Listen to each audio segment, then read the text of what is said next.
Good morning, I'm Dave Taylor, and today is Wednesday, July 24th. It's about 8:05 a.m., and behind me here is the Dr. Samuel A. Mudd House, which is the location that I'm going to be starting my little walk today. So today, my goal is to recreate as accurately as possible the route that John Wilkes Booth and David E. Herold took after departing Dr. Mudd's house, where they had found refuge and the doctor had set his broken leg throughout the day of April 15th. They got there around 4 a.m. in the morning on the 15th and stayed there till between 4 and 5 p.m. that night, when they then departed and started making their way.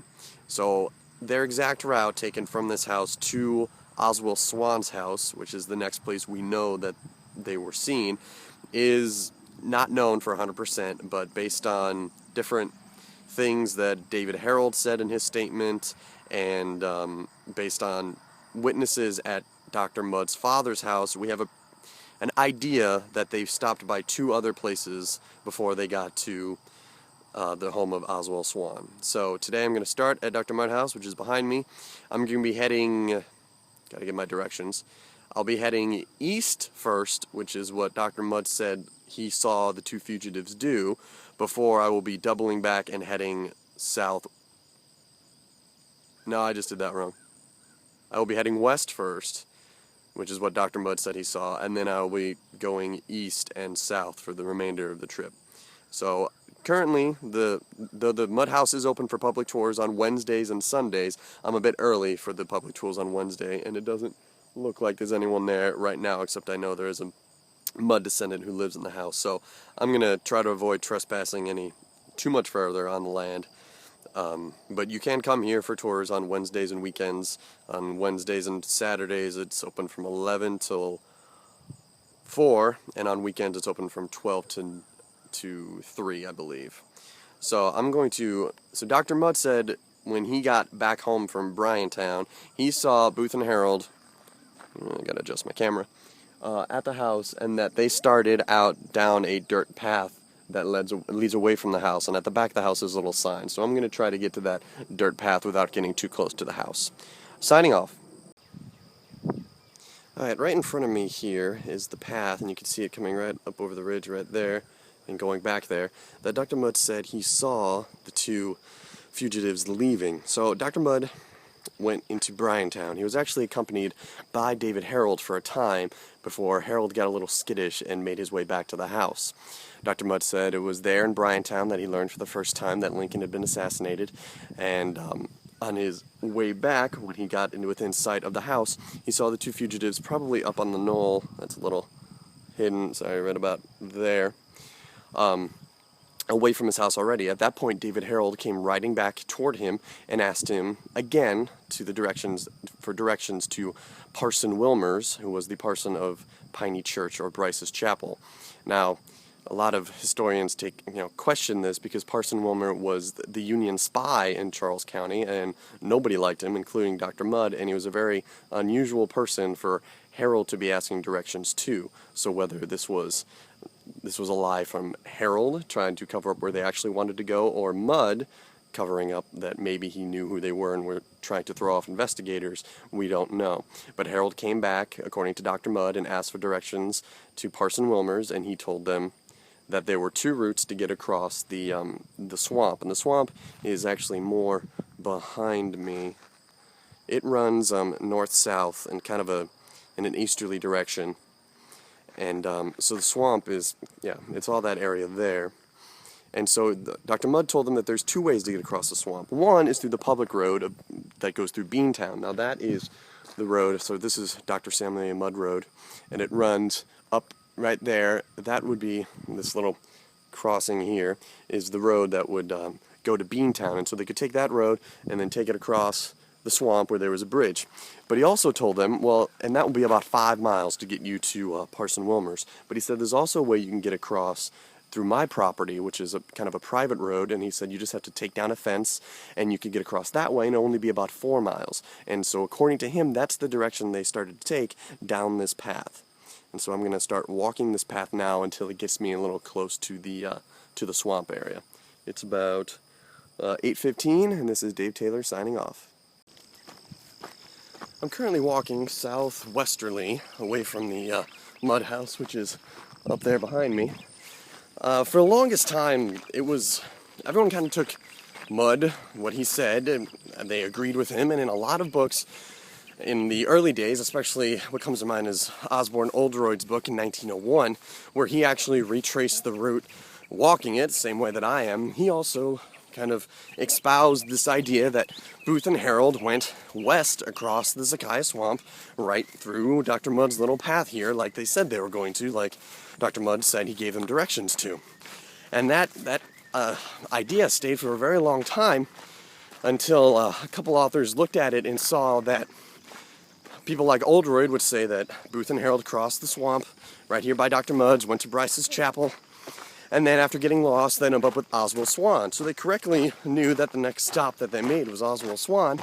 But Swann lives on the east side of the swamp, and if they crossed the west side of the swamp, then they would have to recross and then cross again to get to Rich Hill, which is on the west side of the swamp as well. So it wasn't until a little more modern that people realized, well, they probably didn't cross the swamp then.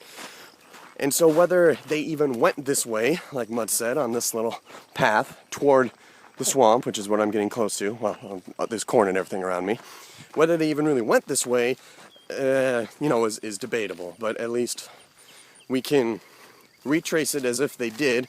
And a lot of authors, I think, try to give some credit to Mudd, saying, all right, they started heading this way, and they got lost while in this swampy area, which isn't very big, and then continued just to stay on the side of the swamp to avoid going in it. Because if you didn't know the roads in here or the ways to get through it, even though Dr. Mudd told them there's a little path, you can take a fence down and go this way. If you didn't know where you were going, it was very easy to get lost. So I'm not going to be going into the swamp. Once I reach the end of this, I'll then stay on the edge just like Booth and Herold did until I can get back to the main road, which is probably what they did as well. Signing off. Well, with the bugs and everything, I can already tell I'm getting pretty close to the swamp, which is in front of me. So this is facing west. Dr. Mudd's house is back up there north. You can't see because of the trees. And this is west. So there's this little path. It's not really much of a path anymore. That maybe was the same one that Mudd took them and told them to take in order to get to Parson Wilmer's. And it's possible that they started out this way, and they started taking this little road, or this little path, and maybe they were going to cross the bridge, but once getting inside of it, either they got lost, or they did it just to trick Mudd, or maybe they never did in the first place, and Mudd was just lying about where he saw them go to. So no, I'm going to retrace my steps somewhat, because I was hoping that there would be, a little path, but as this path itself that I'm on is overgrown, and I'm sure they just drive ATVs or some type of four-wheeler through here when they're checking on the crops. And so it's very wet, and the grass is getting a little high, and I was hoping that there would be a path through here next to the tree line here that maybe I could go through in order to get back to what is now called Dr. Samuel A. Mudd Road. But I don't think that's going to be the case, so I may have to go all the way back up toward the house. But if Booth and Herold did come this way and get lost in the swamp, we don't know, but the idea is that if they did enter the swamp, they did not cross it. They didn't manage to get on the other side like they told Mudd that they were going to, because the next time we see them was still on this side of the swamp, on the east side of the swamp. And so I was hoping there'd be a way through all that, but there isn't, and I don't want to run into snakes or any other critters that might bite me. So I'm going to make my way back up, and then eventually I'm going to go there. If I could walk in a straight line this way, it would lead me to Dr. Samuel A. Mudd Road, but that's not the case right now. So I'll have to backtrack a bit, and then the next place that I'm going to be walking to is the home of Dr. Mudd's father. His name is Henry Lowe Mudd, and he called it Oak Hill. So I'll be back when I'm a little bit closer to there. This is Dave Taylor at 8:25, signing off. Incidentally, I've calculated that my route today is going to be about 11.5 miles. And that is trying to replicate where we think Booth and Herold went to the best of my ability. Now, obviously, I'll be walking on modern roads, some of which had counterparts in 1865, some of which did not. The only part that I did not really account for distance-wise is this little trek that I just took down this little path, because I couldn't Google Map, it's not a road, so I couldn't really turn it into directions. But the route that I'm taking, if I started at Mud House, which it looks like I'm going to because I can't cut through all the shrubbery over there, will be about 11.5 miles. So, you know, a nice walk, but it's 8 a.m., so it's not too hot. I got my sunglasses, I got 5 bottles of water, so I'm not too worried. But yeah, it's pretty sure it's something that I can make. And obviously Booth and Herold made it on horseback with a broken leg, so I really shouldn't be complaining.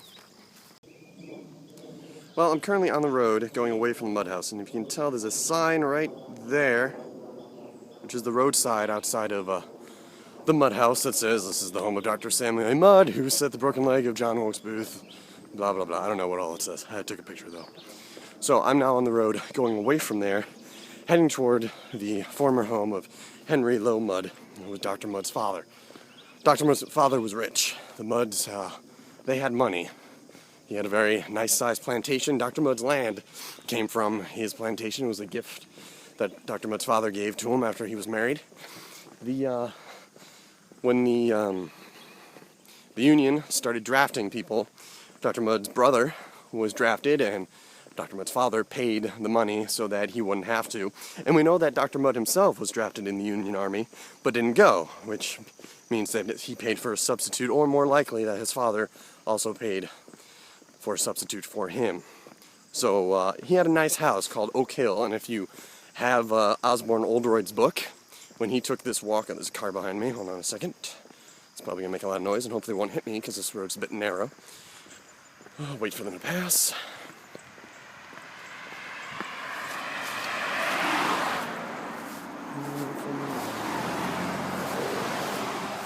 Two of them. Okay.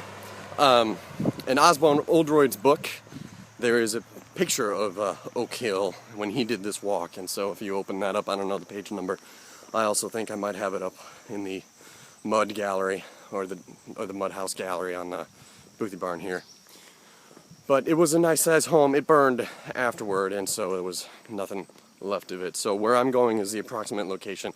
I'm pretty sure I have the right place. I've asked a few people, and there's lots of hills from between Dr. Mudd's house and here, and like I said, it isn't all that far. But I'm going to show 2 places that I think that it is. One, I'm more confident with because I've got some other people telling me, well, that's what I think it is. That's where I think it was. Remember James O. Hall showing me this, 20, 25 years ago. This is what people would tell me, and so I'm pretty confident that I've got the right place. But if not, there's a very more sizable hill that if it was me and I was going to name my place something Hill, I'd be on that hill as opposed to the other hill. But like I said, I'm sure one of them is correct, so I'm just going to show you both. So this is Dave Taylor walking on Dr. Samuel A. Mudd Road, and it is about 8:27, and I'm sorry, 37. It only took me 2 minutes. Yeah. It's 8:37. I can read a clock, and I'm signing off. All right. So if it was me, and I named my place Oak Hill, I like the size of this hill. Now, but this place is really not very far from the Mud House at all. So this is, I can't judge distance, but this is one of the possible Oak Hills, but not the one that I've really gotten support from. Just my own opinion that this is a nice hill. And the Mud House is, all right, you see there's a little barn right there. And I took a picture next to that barn with the Mud House even further away, so I'll put that up near this so you can judge the distance. So it's not very far at all. It would make sense that it could be this one, but most people that I've talked to give me a place that's a little bit further, and so I will show you that. And that one I'm more confident saying is Oak Hill. I'm just saying, this is a nice hill. And if I had a house on this one, I might call it Oak Hill. But I'm going to keep walking down the road, and we'll find the one that a few people have told me is probably the right place. Signing off. Alright, here we are at pretty much the next hill over from the last one I showed you. And this is probably the location where Henry Low Mudd had his home, Oak Hill. I've gotten this basic area from 3 different people who I do trust. One is Joe Gleason, who's a Charles County native and likes assassination sites. The other would be Lori Verge, who told me, director of the Strat House, who told me this was about the right place. And then also Robert Summers, who wrote a book, who was a descendant of Dr. Mudd, and wrote a book on it saying that he believes this was about the place where Henry Low Mudd's house, Oak Hill, stood. So why are we here? Well, I'm going to keep walking as we go. We know that while Booth was in Dr. Mudd's house resting in the morning of, the morning in the day of April 15th, we know that Dr. Mudd and David Herold came here. They came here because Davy was looking to get a wagon or a carriage in order to take his wounded friend, further down, through escape. Sorry, I'm a little out of breath. He came here in order to get a carriage so that he may easier take Booth along the route that they needed to go. And so we know that Davy at least came here once that day. When they got here, they found that Henry Low Mudd was not at home. And so there was his brother, I believe Dr. Mudd's brother was here, but Henry Low Mudd was not here. And even so, they found out that there would be no carriages available or wagons because the next day was going to be Easter Sunday and the family would need it. As you can see, currently this place is a stables. I'm going to scoot over a bit more. So we know that Davy Herold came here looking for a wagon with Dr. Mudd and then went back but did not find one. Then there's another curious incident that happened, and I'm going to pause this for a second and come right back so I can sit and take out my paper.